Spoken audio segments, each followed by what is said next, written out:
Class 10th chapter 9 math some application of trigonometry mind में ये chapter हम 9th ले रहे हैं।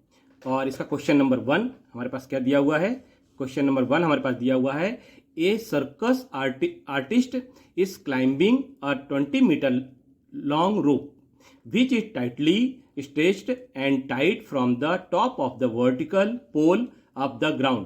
Find the height of the pole if the angle made by the rope with the ground level is 30 degree. तो हमारे पास क्या दिया है, एक सर्कस कलाकार जो है वो 20 मीटर लंबी रस्सी पर चढ़ रहा है जो कसकर खींची गई है और एक ऊर्ध्वाधर खंभे के सिर से जमीन पर बांधी हुई है। यदि रस्सी द्वारा जमीनी स्तर से बनाया गया कोण 30 डिग्री का है तो खंभे की ऊंचाई ज्ञात कीजिए। तो हमें क्या क्या मालूम है, यहाँ पर हमें मालूम है कि ये हम डायग्राम बना लेते हैं। तो इसमें ये रस्सी बंधी हुई है और ये रस्सी जो है ये खंभे से बंधी हुई है जिसका जो एंगल है वो 30 डिग्री दिया हुआ है। तो ये 30 डिग्री हमको पता है। तो हमें क्या निकालना है, ये हाइट निकालनी है। तो हम इसकी हाइट निकालेंगे। तो यहाँ पर लेंथ ऑफ रोप 20 मीटर दिया हुआ है और जो एंगल है ACB वो 30 डिग्री दिया हुआ है। तो ये 30 डिग्री दिया हुआ है तो हमको इसकी हाइट ज्ञात करना है। तो हमारे पास क्या दिया है, राइट एंगल ABC है जिसमें से ये राइट एंगल है। तो ये हमारे पास राइट एंगल है। तो यहाँ पर हमारे पास जो 30 डिग्री दिया है तो ये हाइपोटेनस और परपेंडिकुलर। तो इन दोनों पे हमको चेक करना है कि जो संबंध है वो किस पे डिपेंड करता है। तो यहाँ पर हमारे पास इसको हम परपेंडिकुलर भी बोलते हैं, अपोजिट साइड भी बोलते हैं। तो परपेंडिकुलर अपॉन हाइपोटेनस, तो हाइपोटेनस किसके उसमें होता है, तो ये sin 30 में होता है। तो sin 30 is equal to AB upon AC। तो AB हमारे पास दिया हुआ है H जो फाइंड करना है और हमारे पास AC दिया हुआ है 20 मीटर। तो ये 20 मीटर हमने AC लिख दिया और sin 30 की जो वैल्यू होती है वो 1/2 होती है। तो हमने sin 30 के स्थान पे 1/2 लिख दिया। तो ये 2H इज इक्वल टू 20 हो जाएगा। तो H इज इक्वल टू 20/2 हो जाएगा। 20 को कैंसिल कर देते हैं तो 10 आ जाएगा। तो H इज इक्वल टू 10 आ जाएगा। तो हाइट ऑफ रोप, तो हमारे पास इसकी रोप की हाइट क्या आ गई, 10 मीटर। तो यहाँ पर 10 मीटर इसकी ऊंचाई आ गई। यहाँ पर रोप और खंबा भी लिखा हुआ है। तो खंबे की ऊंचाई या रोप की ऊंचाई हम कह सकते हैं कि 10 मीटर हमारे पास इसका आंसर आ गया।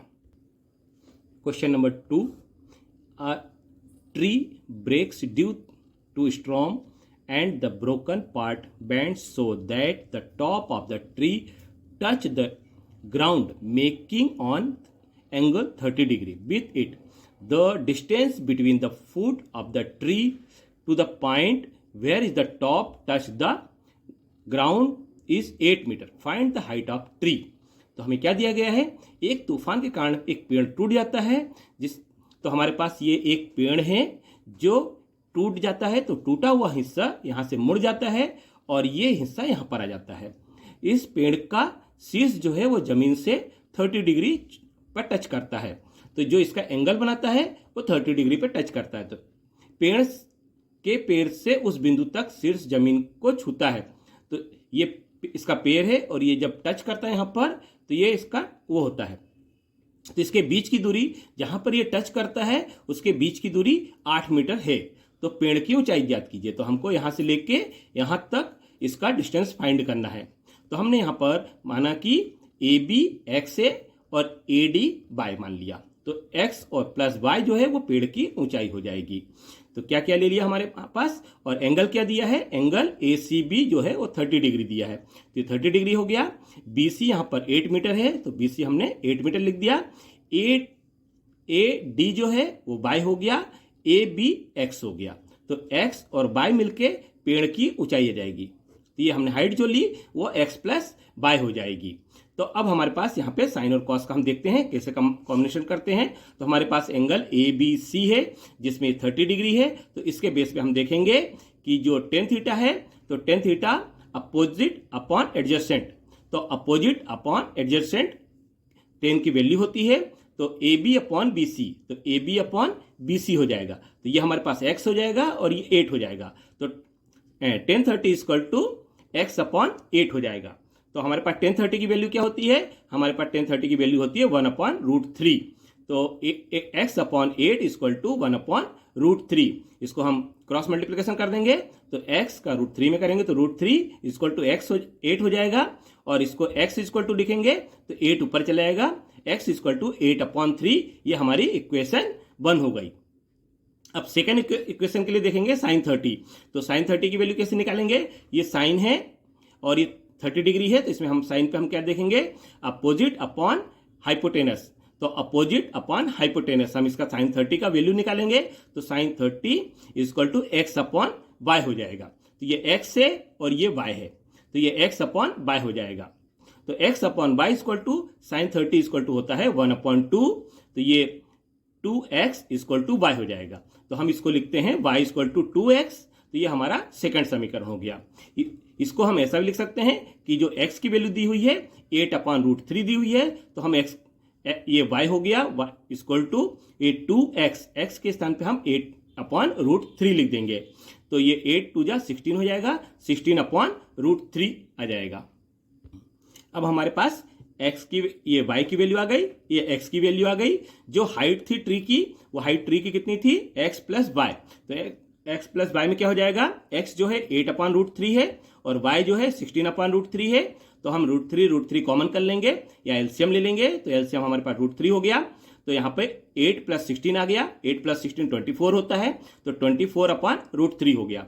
अब जो √3 होता है इसका हम ऊपर नीचे मल्टीप्लाई कर देते हैं, तो √3 का हमने मल्टीप्लाई कर दिया, तो 24 √3 आ गया ऊपर और नीचे √3 मिलके 3 हो गया। अब ये 3 से 24 को कैंसिल कर दिया तो ये 8 आ गया, तो 8 इंटू जो √3 की वैल्यू होती है वो 1.732 होती है, तो इनका मल्टीप्लाई कर देंगे तो 13.856 आ जाएगा। तो ये हमारे पास पेड़ की हाइट बोले या इसका डिस्टेंस बोले तो ये हमारे पास पेड़ की हाइट कितना आ गया, यहाँ पर BD क्या था, x प्लस वाई, तो x प्लस वाई की वैल्यू कितनी आ गई, 13.856 मीटर, ये इसका आंसर आ गया।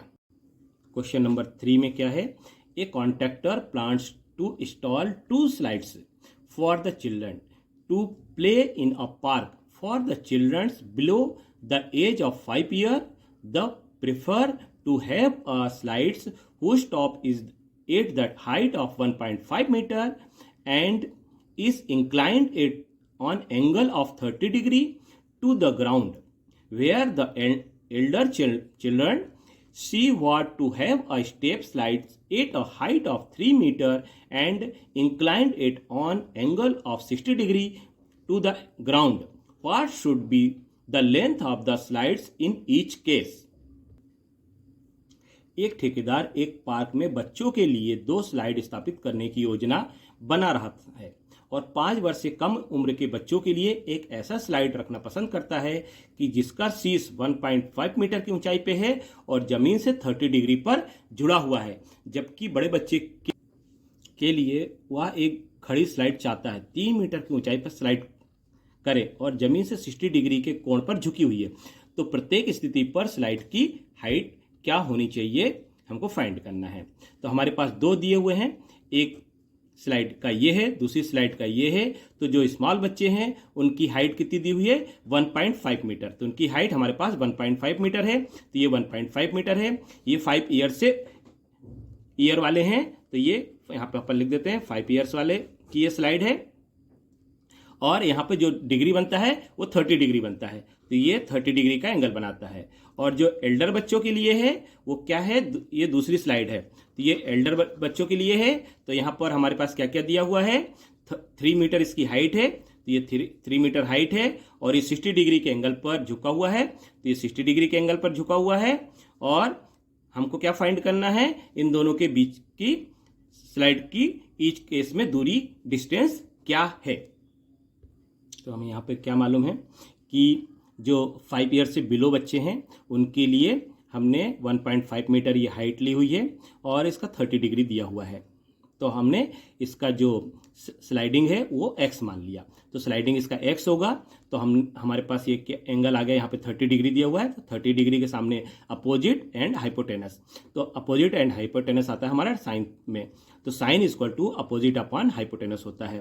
तो sine 30 equal to AF upon EF, तो हमारे पास साइन 30 इक्वल टू AF क्या दिया हुआ है 1.5, तो हमने इसके स्थान पे 1.5 लिख दिया, और EF हमारे पास दिया हुआ है एक्स हमने वैल्यू मान ली, तो ये हमने एक्स मान लिया। साइन 30 इक्वल टू 1/2 होता है, तो इसके स्थान पे हमने 1/2 लिख दिया। 1/2 इक्वल टू 1/5 अपॉन एक्स होता है, ये क्रॉस मल्टीप्लिकेशन कर दिया, तो एक्स इक्वल टू 2 इंटू 1.5, तो एक्स की वैल्यू आ गई 3 मीटर। तो जो एक्स है इसका ये 3 मीटर हो गया। अब एल्डर बच्चों के लिए निकालते हैं हम, तो ये CBD इसमें आ जाएगा, तो इसमें CBD में ये डिग्री जो दिया है ये 60 डिग्री दिया हुआ है, तो ये इसका 60 डिग्री दिया हुआ है, और जो इसकी हाइट है वो 3 मीटर दी हुई है। तो यहाँ पर हमारे पास क्या आ गया, साइन लेंगे और अपोजिट अपॉन हाइपोटेनस, तो यहाँ पर अपोजिट हमारे पास क्या दिया हुआ है, जो एंगल है इसका अपोजिट हो गया 3 और हाइपोटेनस हो गया y, तो 3/y इक्वल टू साइन 60, तो साइन 60 की वैल्यू होती है √3/2, तो √3/2 इक्वल टू 3/y, तो क्रॉस मल्टीप्लिकेशन कर देंगे, y इक्वल टू 3 इंटू 2/√3, तो ये हमारे पास क्या आ गया,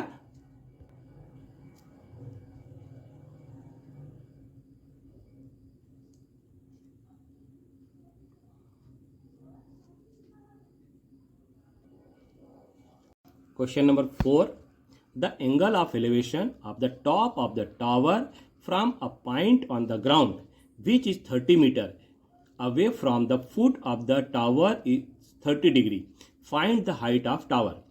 जमीन पर एक बिंदु से जो टावर के आधार से 30 मीटर दूर है, तो एक टावर के शीर्ष का कोण 30 डिग्री है, तो टावर की ऊंचाई हमको फाइंड करनी है। तो क्या करनी है, यहाँ पर ये टावर दिया गया है, AB हमारे पास टावर है, और जो इसका एंगल दिया गया है वो 30 डिग्री है, और जो इसका आधार पे डिस्टेंस है वो 30 मीटर दिया गया है। तो हमारे पास यहाँ पे क्या क्या रिलेशन बनता है, यहाँ पे हम 30 डिग्री देखेंगे, तो हमारे पास H और 30 दिया है, तो ये हमारे पास अपोजिट या परपेंडिकुलर दिया हुआ है, और ये हमारे पास एडजेसेंट दिया हुआ है। तो परपेंडिकुलर और एडजेसेंट का हम इसमें रिलेशन फाइंड करेंगे। तो 10-30 आएगा, तो 10-30 इक्वल टू क्या दिया हुआ हमारे पास, अपोजिट अपॉन एडजेसेंट, तो opposite upon adjacent means H/30 या AB/BC, तो हमारे पास ये लिख दिया हमने। तो 10-30 हमारे पास इक्वल टू H/30 आ गया। तो 10-30 हमारे पास क्या दिया है, 10-30 की जो वैल्यू होती है वो 1/√3 होती है, तो इसका क्रॉस मल्टीप्लिकेशन करेंगे, तो H इक्वल टू आ जाएगा 30 ऊपर चले जाएगा, तो 30/√3 हो जाएगा। अब ये √3 का हम ऊपर नीचे मल्टीप्लाई करेंगे, तो ये 30 √3 ऊपर आ गया, और √3 नीचे आ गया, तो ये √3 हो गया। ये 3 से कैंसिल कर दिया हमने 30 को, तो ये 10 आ गया। तो ये हमारे पास आंसर आ गया 10√3। तो हमारे पास क्या वैल्यू आ गई इसकी, टावर की जो ऊंचाई थी H इक्वल टू हमारे पास आ गया 10√3, तो ये टावर की ऊंचाई आ गई 10√3। क्वेश्चन 5 में क्या दिया गया है, a kite of flying at the height of 60 metre above the ground, the string attached to the kite of temporary tied up to the point on the ground, the inclination of the string which the ground in 60 degree, find the length of string assuming that there is no slack in the sling। तो क्या है, एक पतंग जो है वो जमीन से 60 मीटर की ऊंचाई पर उड़ रही है, तो पतंग से जुड़ी हुई डोरी अस्थायी रूप से जमीन पर एक बिंदु से बंधी हुई है, तो जमीन के साथ डोरी का झुकाव जो है वो 60 डिग्री है, तो जो यहाँ पर एंगल है वो 60 डिग्री है। तो हमें क्या करना है, यहाँ पर डोरी की लंबाई हमें फाइंड करना है। तो हमारे पास यहाँ पे क्या क्या इंफॉर्मेशन दी हुई है, AB इक्वल टू 60 मीटर, यहाँ पर ये AB इक्वल टू 60 मीटर दिया हुआ है, ACB 90 डिग्री है, तो ये जो एंगल कर रहा है ACB इक्वल टू 60 डिग्री दिया हुआ है। तो हम इनमें देखेंगे क्या क्या रिलेशन है। तो ABC में ये हमें अपोजिट या परपेंडिकुलर लेंथ दी हुई है ये, और ये हाइपोटेनस दी हुई है, तो परपेंडिकुलर और हाइपोटेनस हमारा किस में होता है, साइन में, तो sine theta equal to opposite upon perpendicular होता है। तो साइन 60 इक्वल टू AB/AC, तो ये AB/AC हो गया, तो इसको हम अपोजिट अपॉन हाइपोटेनस भी लिख देते हैं, और साइन 60 इक्वल टू होता है √3/2 इसकी वैल्यू होती है। तो AB में 60 आ गया और AC हमें फाइंड करना है, तो √3AC इक्वल टू 2 इंटू 60, ये क्रॉस मल्टीप्लिकेशन हो गया। तो AC इक्वल टू क्या हो जाएगा, 2 √60 अपॉन 2 इंटू 60 अपॉन √3 आ जाएगा। तो अब हमें इसे फाइंड करना है, तो √3 का हम ऊपर नीचे मल्टीप्लाई करेंगे, तो ये 60 × 2 120 इंटू √3 हो जाएगा। नीचे √3 मिलके 3 हो गया, तो 3 से हमने 120 को कैंसिल किया, तो ये 40 आ गया। तो ये 40 √3 इसका आंसर आ गया। तो हमें क्या फाइंड करना था, लेंथ ऑफ स्ट्रिंग जो है 40 √3 इसका आंसर है। यहाँ पर क्वेश्चन नंबर 6 हम क्या देखते हैं, अ 1.5 metre tall by a standing at the some distance of 30 meter tall building. The angle of elevation from his eye to the top of the building increased from 30 degree to 60 degree. As a walks toward the building, find the distance he walked towards the building. 1.5 metre लंबा एक लड़का 30 metre ऊंची इमारत से कुछ दूरी पर खड़ा है। जैसे ही वह इमारत की ओर चलता है, उसके आंखों से इमारत के शीर्ष का एंगल जो है 30 डिग्री से 60 डिग्री हो जाता है। तो हमें इमारत की डिस्टेंस फाइंड करना है। यहाँ पर हमें क्या क्या इंफॉर्मेशन मिली कि जो लड़का है वो यहाँ से लेके जब चलता है तो ये पहले 30 डिग्री रहता है, फिर जब बिल्डिंग की ओर जाता है तो ये 60 डिग्री का एंगल प्राप्त करता है। और ये जो हाइट है इसकी ये 30 मीटर टोटल है, और खुद लंबा लड़का जो है वो 1.5 मीटर की हाइट पर है। तो हम इस फिगर से समझते हैं। यहाँ पर हम देखेंगे कि जो एंगल 30 डिग्री है और 60 डिग्री है, तो ये 30 डिग्री है और ये 60 डिग्री है। तो हमारे पास AF हमारे पास ये है, AF इक्वल टू AB में से BF हम माइनस कर देते हैं।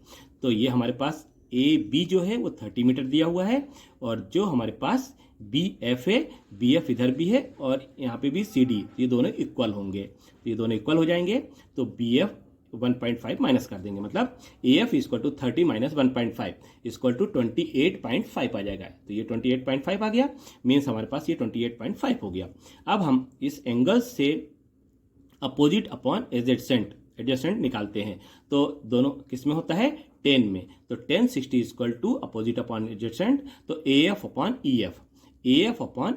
तो AF हमारे पास क्या दिया है 28.5, तो हमने AF के स्थान 28.5 लिख दिया, और EF हमें फाइंड करना है।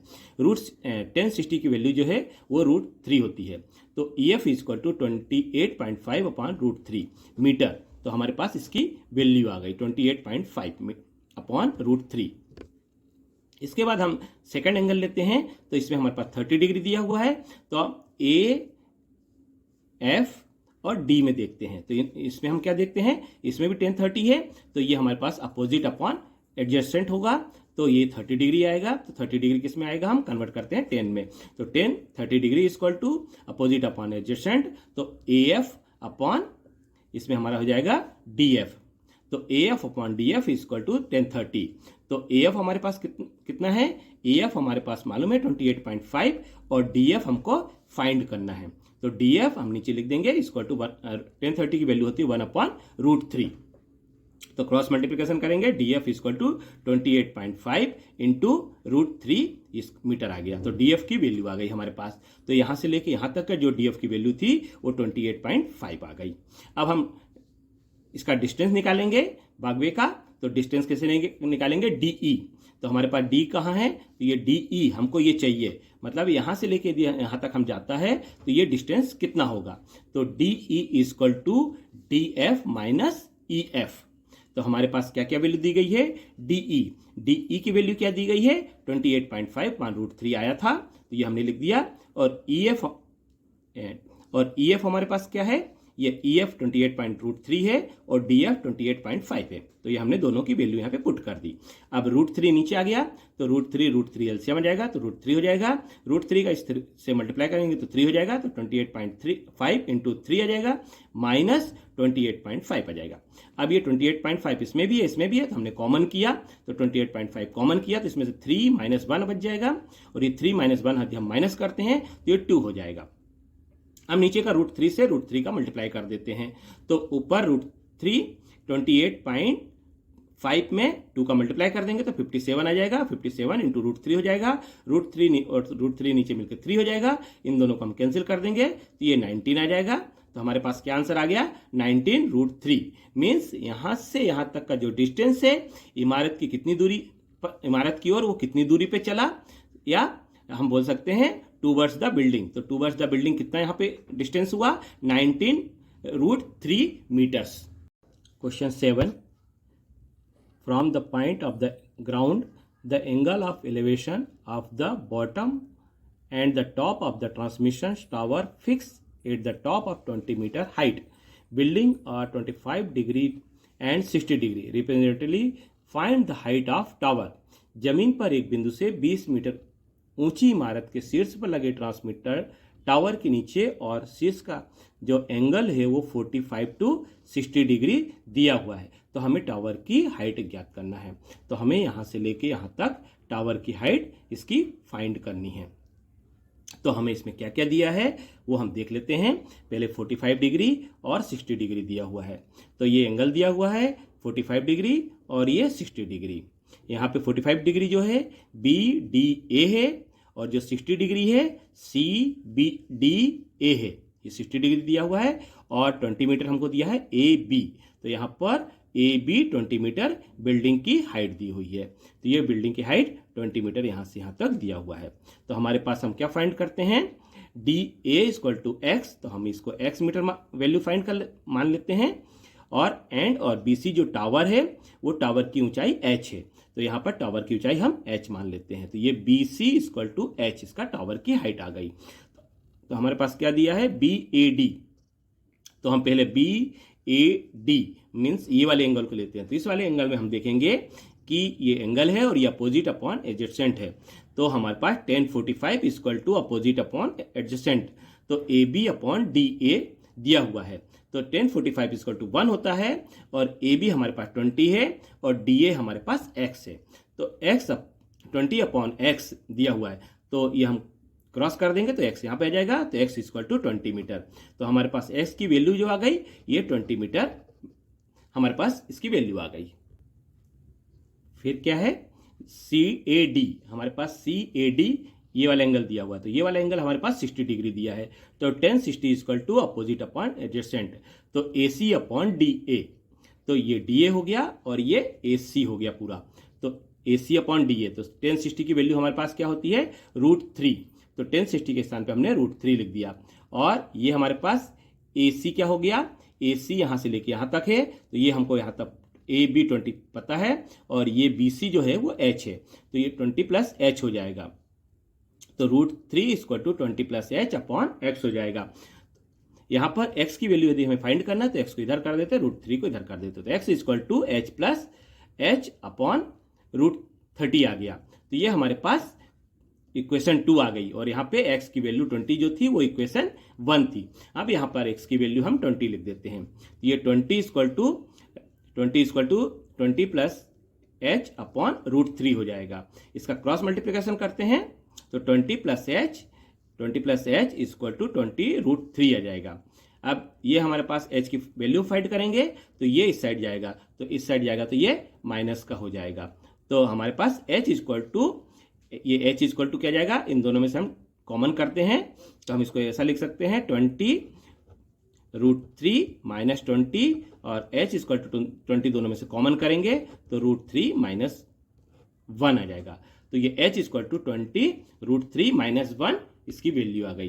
तो H जो था यहाँ से लेके यहाँ तक इसकी हमको डिस्टेंस फाइंड करना था। तो इसकी डिस्टेंस कितनी आ गई? 20 √3 - 1 मीटर। क्वेश्चन 8 में क्या दिया है? A statue 1.6 metre tall stands on the top of the pedestal from a point of the ground. The angle of the elevation of the top of the status is 60 degree and from the same point the angle of elevation of the top of the pedestal is 45 degree. Find the height of pedestal. तो 1.6 metre ऊंची एक मूर्ति है, एक कुर्सी के शीर्ष पर रखी हुई है। मूर्ति जो है कुर्सी के ऊपर है। जमीन पर एक बिंदु से मूर्ति के शीर्ष कोण 90 डिग्री 60 डिग्री है और उसी बिंदु से शीर्ष का 45 डिग्री है। तो कुर्सी की ऊंचाई ज्ञात कीजिए। हमें यहाँ पर पेडेस्टल की हाइट फाइंड करना है। तो हमें क्या क्या दिया गया है, height of the pedestal h, हम इसकी हाइट h फाइंड मान लेते हैं।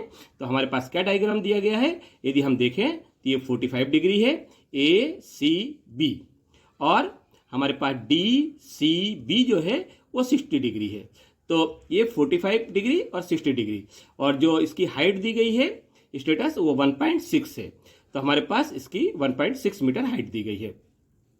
तो ये कहाँ पर है स्टेचू, मूर्ति की हाइट। तो यहाँ से लेके यहाँ तक AD इक्वल टू 1.6 है। तो AD इक्वल टू हमारे पास 1.6 हाइट इसकी दी हुई है। अब हम क्या क्या देखते हैं, जब एंगल देखेंगे तो एंगल में ये 45 देखेंगे तो यहाँ पे अपोजिट या परपेंडिकुलर होता है और नीचे एडजेसेंट होता है। तो हमारे पास tan थीटा इक्वल टू क्या होगा, opposite upon adjacent equal to AB upon BC। तो यहाँ पर AB अपॉन BC हो जाएगा। तो tan 45 equal to H upon BC, हमने यहाँ इसको H मान लिया था तो ये H अपॉन BC। तो tan 45 की वैल्यू क्या हो गई, 1 हो गई। तो BC equal to H means BC का वैल्यू H हो गया, मीन्स ये H है तो ये BC भी H है। तो ये दोनों का की वैल्यू इक्वल हो गई। अब 60 डिग्री पे देखते हैं। तो 60 डिग्री पे tan थीटा इक्वल टू या tan 60 equal to BD upon BC। तो ये BD पूरा हो गया और BC अपने पास एडजस्टेंट हो गया, नीचे हो गया। तो हम tan 60 इक्वल टू क्या क्या मिल गया हमको, ये 1.6 प्लस H। तो ये H और ये 1.6 दोनों को ऐड कर देंगे तो ये कुर्सी और मूर्ति की हाइट हो जाएगी अपॉन H इक्वल टू जो BC है वो BC हमारे पास, ये H हमने वैल्यू फाइंड करी तो H लिख देंगे इक्वल टू जो tan 60 की वैल्यू है वो √3 है। तो 1.6 plus H equal to √H। अब H को हम यहाँ पे कॉमन करने की कोशिश करते हैं तो कितना आएगा, 1.6 √3H। ये है ही, ये H इधर जाएगा तो माइनस का हो जाएगा। तो 1.6 is equal to H common कर देंगे दोनों में। तो दोनों में कॉमन करने पे क्या मिलेगा, √3 - 1। तो H इंटू √3 - 1।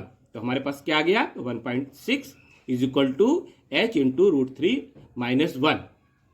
अब यहाँ पे H की वैल्यू फाइंड करते हैं। तो H इक्वल टू क्या हो जाएगा, ये 1.6 ऐसे रहेगा, ये नीचे आ जाएगा। तो 1.6 upon √3 - 1 is equal to H। तो 1.6 अपॉन √3 - 1, यदि √3 - 1 है तो इसको हम अपोजिट चिन्ह से इसको ऊपर नीचे मल्टीप्लाई कर देंगे। तो √3 - 1 इंटू हम कर देंगे तो √3 + 1 अपॉन √3 + 1 हो जाएगा इक्वल टू H।